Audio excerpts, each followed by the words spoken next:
Is it really a moot issue, Mr. Berg, because they've sworn him into office? If we now remove him from office, won't that set a bad precedent? Well, I think we have a worse precedent. You got to remember, we started filing this. Let me back up a little bit. I didn't get involved in this until August of 2008. Significant. This has been questioned, by people around the world for the last year and a half, 2 years. And significant is June of 2008. In June 2008, what happened? On the Obama website, on their official website, they put a document up there called Certification of Live Birth. They indicating that Barack Obama was born in Hawaii. They put this fraudulent document. They put this document which had been altered.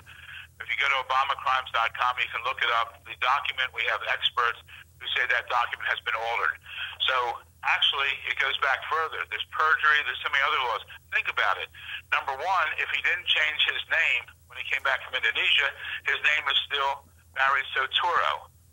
On all his every state where he said he was qualified, that would be perjury because that's a lie.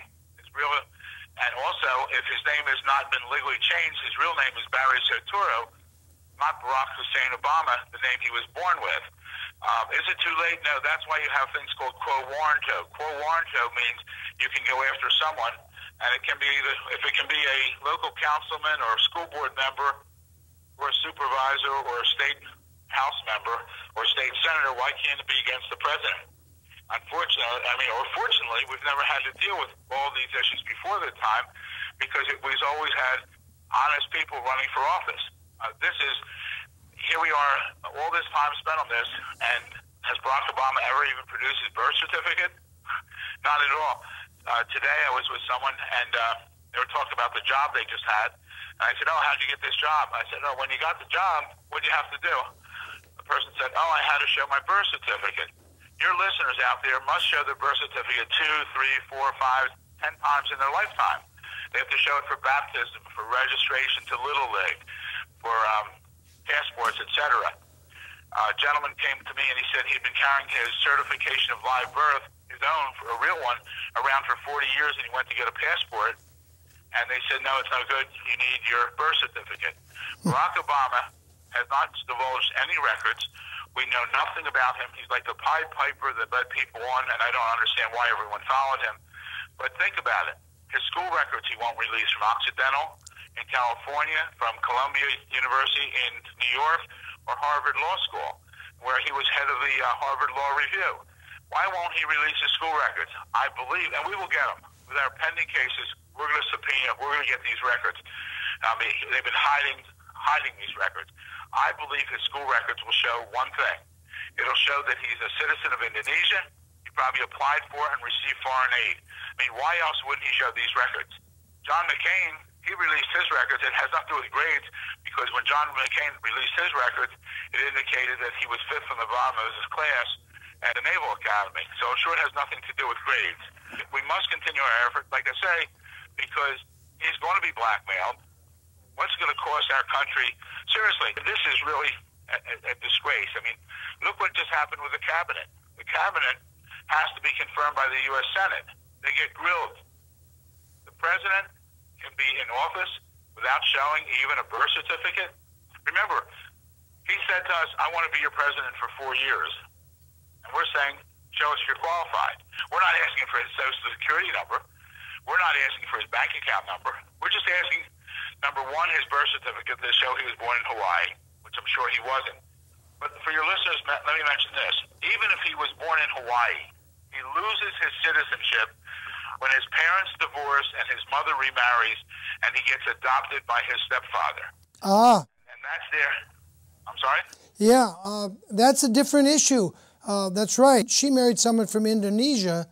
Are you sure that would cause Barack Obama to lose his citizenship? Yes. Well, the significance is not that she married someone else and just he went along. In the 1960s, Indonesia was at war. No one could go to school there unless they were natural born of Indonesia. Now, he wasn't born there, but the statutes over there also provided that if you were adopted or acknowledged by your stepfather, you would be a natural, you could go to school. Now, His school record, which we have also on ObamaCrimes.com, says what? It says his name is Barry Soetoro. It says his nationality is Indonesia, and it says that his religion is Islam. So if he had just accompanied mom and spent a few months there, or even a year there, and wasn't adopted, it'd be a different story. But he was adopted, and his name changed. Therefore, when he came back to the United States, one of two things happened. If he went through immigration, he would have been given a certification of citizenship indicating that he was only naturalized at that point because he was there, he had been natural of Indonesia, and Indonesia in the 1960s did not have dual citizenship. For dual citizenship to exist, both countries have to have that. Well, what happened there is dual citizenship didn't exist. Indonesia never had dual citizenship until the year 2006, just 3 years ago. But more important, we think he didn't go through immigration. We think that, remember, his mom is advanced of her time. Here she's sending her son back to live with her parents who raised him. We think he didn't go through immigration. He probably went back to the United States on his Indonesia passport. And if he didn't go through United States immigration at age 10, believe it or not, he's an illegal alien, not only not able to be president of the United States, but also not able to be the United States Senator for the last 3 years or even a state senator for the years before that. One other thing against him is, at age 20, he mentions in his book that he travels to Pakistan. And he travels to Pakistan on an Indonesia passport. Now, if he was a U.S. citizen at age 20, he did an overt act against the United States because United States citizens were prohibited from going to Pakistan. So if he was a citizen and went and got an Indonesia passport, he would be doing another illegal act.